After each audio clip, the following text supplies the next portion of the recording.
নমস্কার বন্ধুরা, আপনারা দেখছেন সরকারি সংবাদ ইউটিউব চ্যানেল। বন্ধুরা, এই মুহূর্তের আজকে সব থেকে বড় খবর, ভাইপো অ্যারেস্ট হয়েছে। না বন্ধুরা, মমতা বন্দ্যোপাধ্যায়ের ভাইপো অভিষেক বন্দ্যোপাধ্যায় অ্যারেস্ট হননি। ইনি এমন একজনের ভাইপো অ্যারেস্ট হয়েছে যিনি একসময় তৃণমূলের একজন বড়সড় হ্যাভিওয়েট নেতা ছিলেন, আর বর্তমানে তিনি গেরুয়া শিবির অর্থাৎ বিজেপির একজন নেতা হয়ে গিয়েছেন। হ্যাঁ বন্ধুরা, আপনারা একদম ঠিকই শুনেছেন, শুভেন্দু অধিকারীর ভাইপো অ্যারেস্ট হয়ে গিয়েছেন গতকালকেই। তো বন্ধুরা, এই শুভেন্দু অধিকারীর ভাইপো অ্যারেস্ট হওয়া নিয়ে তৃণমূলের একজন নেতা তিনি কি বলেছেন এই বিষয়ে তা আপনাদের শোনাবো, এবং কি জন্য তার ভাইপো অ্যারেস্ট হয়েছে, কবে অ্যারেস্ট হয়েছে এবং তার এই অ্যারেস্ট হওয়ার মূল কারণটা কি, তা সবকিছুই আপনাদের পাই করে জানাবো। তো কিন্তু অবশ্যই বন্ধুরা ভিডিওটি সম্পূর্ণ দেখবেন। তো আসুন এবার আমরা ভিডিওটি শুরু করছি। শুভেন্দু অধিকারী বলছিল ভাইপো গ্রেপ্তার হবে, ভাইপো অ্যারেস্ট হবে। পরশুদিন দেখলাম ভাইপো সত্যি সত্যি অ্যারেস্ট হয়েছে। কে জানেন? দিলীপ ঘোষের ভাইপো অ্যারেস্ট হয়েছে। কেন অ্যারেস্ট হয়েছে? দিলীপ ঘোষের ভাইপো নাকি তার কোনো এক বান্ধবীর সাথে নোংরামি করেছিল। আমি আর বললাম না, মায়েরা দাদারা বুঝে নিন।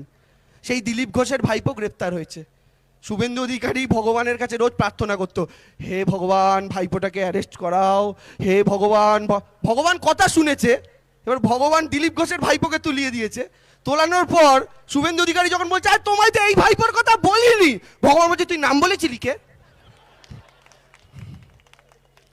কেন ও তো নাম নেয় না, ওর নাম নেওয়ার দম নাই। জানেন, নাম নিলেই অভিষেক ব্যানার্জি নোটিশ পাঠিয়ে দেবে, নাম নেওয়ার ক্ষমতা নেই তো। আর কি মমতা বন্দ্যোপাধ্যায়কে খালি কি বলে? বেগম, ফুফা, খালা।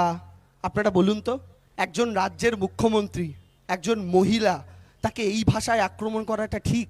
আমরা ছোটবেলায় আমাদের মা বাবা কি এই শিক্ষা দিয়েছে? আর কাকে আক্রমণ করছে মায়েরা দাদারা?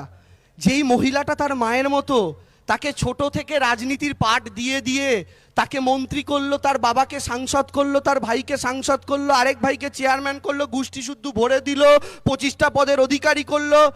এত কিছু যে মহিলা দিল, সেই মহিলার পিঠে হঠাৎ করে ছুরি মেরে অমিত শাহের পাশে চলে গেল। বিজেপিকে ভোট দেওয়ার আগে মায়েরা দাদারা একটা কথা মাথায় রাখবেন। আমাদের ঠাকুমা আমাদের একটা কথা বলতো যে বাবু, পৃথিবীতে যার সাথে খুশি বেইমানি করো, যার সাথে খুশি গদ্দারি করো, ভগবান ক্ষমা করে দেবে, ওপরওয়ালা ক্ষমা করে দেবে। কিন্তু কোনোদিন মায়ের সাথে বেইমানি করো না, মায়ের সাথে গদ্দারি করো না, ওপরওয়ালা কিন্তু ক্ষমা করে না। এ মায়ের সাথে বেইমানি করেছে, একে তো শিক্ষা পেতেই হবে।